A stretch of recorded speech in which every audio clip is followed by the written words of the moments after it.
Hungry?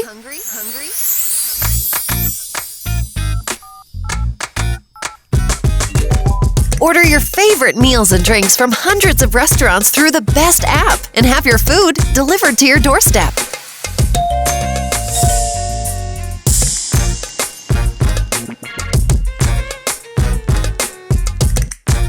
Download the AfriDelivery app now. Can you hear me? Yep. Oh. We're back with this conversation. Dude, I feel like you're taking me through an entrepreneurship class just by hearing your stories. Yeah. People management, business expansion, handling clients, logistics. Like there's so much you're talking about that can prepare somebody who's starting a business to put in place before they learn the hard way. Because by the way, let me even ask, you're learning on the go. Oh yeah. These are not things you're taught. Okay. Who are you talking to peer to peer? No one. That's a mistake I made also. Yeah.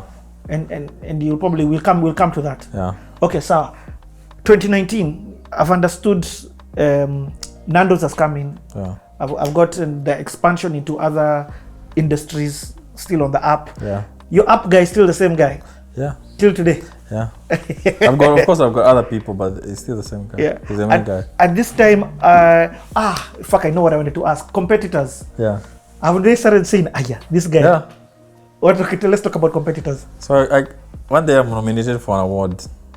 What? App of the Year. 2019. 2019 still, yeah. So App of the Year get nominated. The first competitor was also nominated in some category.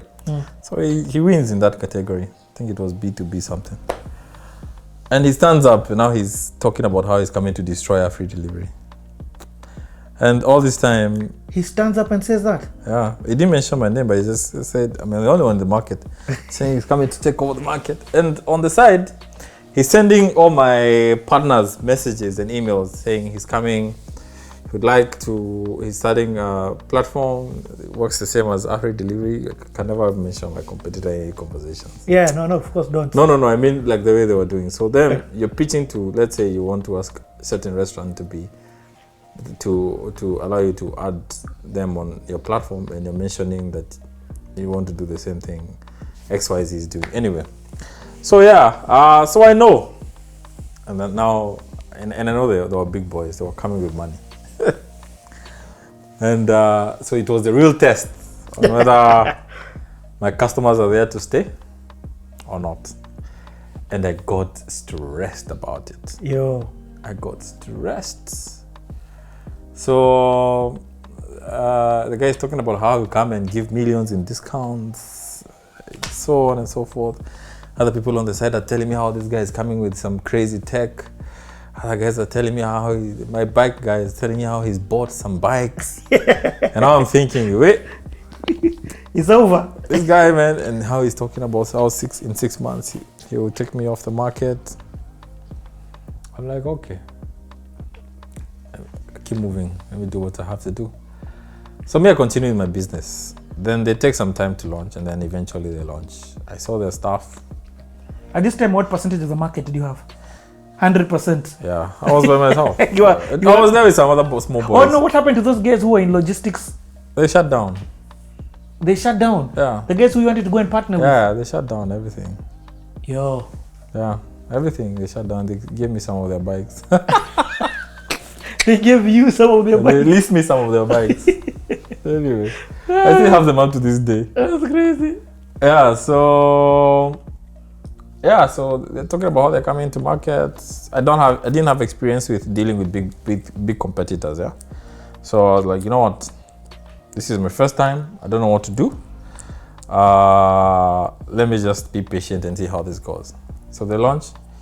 I see they are going to the same partners that I have, copying literally everything. My marketing campaigns are being copied, the brands being copied. I mean, my slogans are being copied. And I was like, oh, what is this now? And then now, the few frustrated customers we have are out, giving them shout outs on social media. So I'm like, ish, this is rough. But then 1 month, 2 months, 3 months down, I see they're not affecting my numbers. So my numbers keep going up. And then so this is 2019. And then I started thinking, I was like, do I really want to go into a fight with people that are copying me? Is that the right strategy that I want to use? So I decided, you know what? My strategy at this point is diversification. And diversification came at the right time, because that's when I received the first life-changing email from a guy called Diego from Lafarge. Yeah. Okay, for somebody who may not know who Lafarge is, explain it. Lafarge, I think, is the biggest, if not the biggest, should be one of the biggest cement manufacturers. It's the same company that I think owns Bamburi Cement. Yeah, Bamburi Cement in Kenya. So they wanted to partner with you for you to deliver their cement. So Lafarge was changing their, they were implementing something they call last mile delivery. So this is mainly focused towards delivering to the customer's doorstep. Yeah, and they were looking for startups to help them do that, and AfriDelivery just happened to be in the right position. Okay, so you get this phone call. So let's talk. I get the phone call. I'm like, this guy's just wasting my time. I don't know what Lafarge is at that time. I don't know. And then he keeps sending messages. I agreed to jump on a call. But my first call, I noticed that this guy was very organized, very professional. Everything was very well structured. His proposal was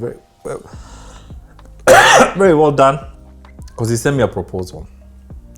I'm like, maybe I should consider. Then I started doing my research, and I came to notice it's a huge company. And then I was driving. So now I'm getting pressure. Is this the COVID hit at that time? No, COVID hit 2020. Yeah. So I'm getting pressure from my partners here, food partners that are in other towns, that if you don't open in these other towns, we have to use your partners to expand. Because you're not in these towns. So now I'm under pressure. Your competitors to expand. Yeah, because my competitors their competitive edge is that, okay, AfriDelivery is not here, we'll take you here. You see? So now I'm under pressure. They want me to expand. I'm not ready to expand financially. But I decided, you know what, let me go on a tour and see these towns that they want me to expand to. So I decided to drive down. And so one of the calls, when I was driving down, I remembered a call was scheduled with Lafarge, and it happened to be at the same time I was driving. So I had to stop somewhere by the roadside and park. Man, do you know that call went on for 2 hours? What? And I could not believe. So these guys had agendas and everything. I was like, this is probably a 15 minutes, 20 minutes conversation. It went on for hours. And they had other guys from I don't know where join, guys from here join. So that's why. So this is a serious thing. KPIs were the most important thing to them. Let me tell you, if there's one company I look up to, it's that company. The structure of that business. So they were meeting with you?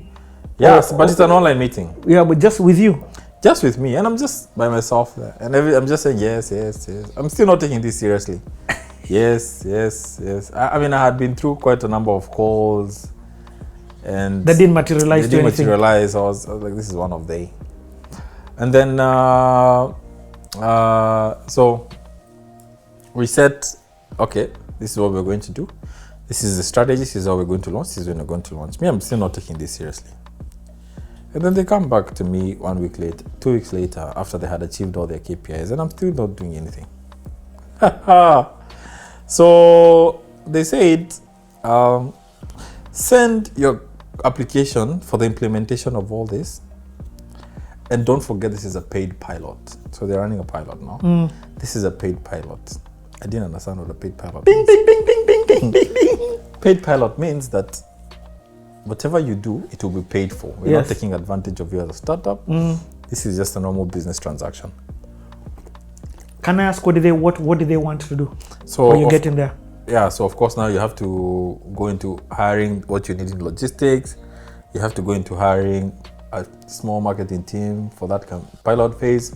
You have to go into hiring, paying your developer to change any UI changes. Oh man. Yeah, you have to do some work on your side. So I thought this was just one of those transactions where you have to contribute as a startup, then they contribute what they can contribute, and then you guys go into some sort of revenue sharing deal. But no, whatever work you do should be paid for.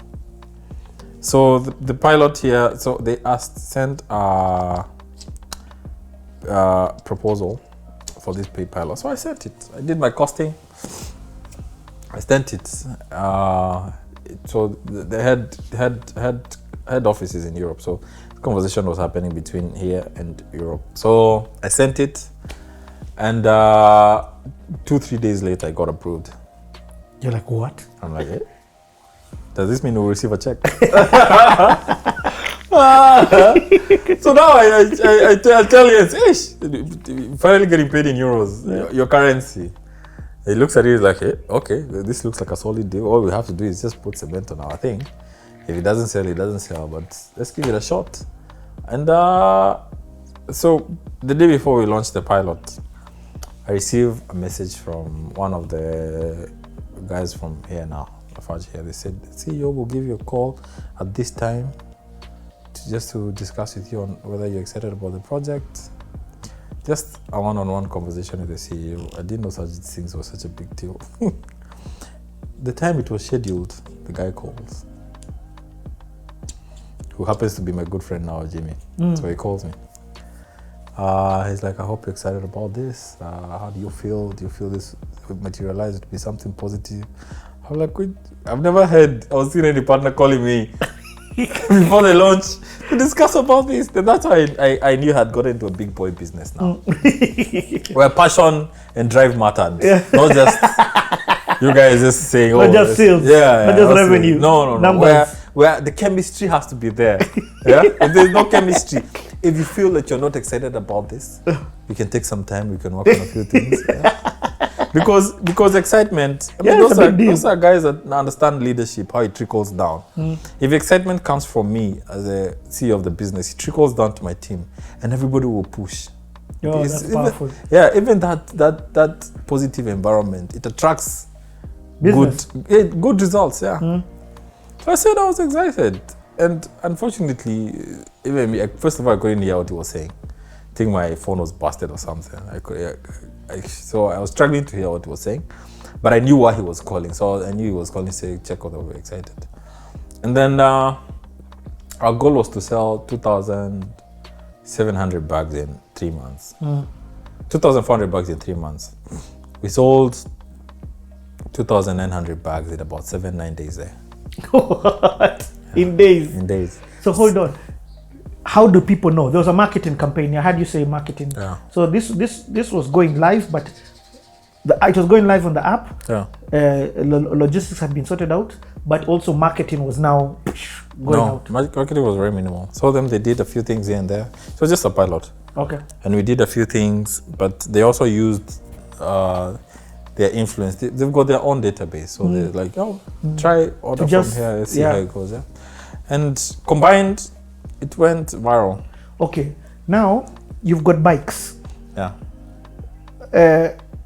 For people to order from the app, is there a limitation amount? Can they order one cement bag, or there's a limitation? Limitation of 10 bags. 10 bags. Yeah. But you don't deliver with bikes. Exactly. I was going to say that 10 bags can't go on top of bikes. Yeah. So that means you as part of your costs for expansion, you need to get cars or trucks.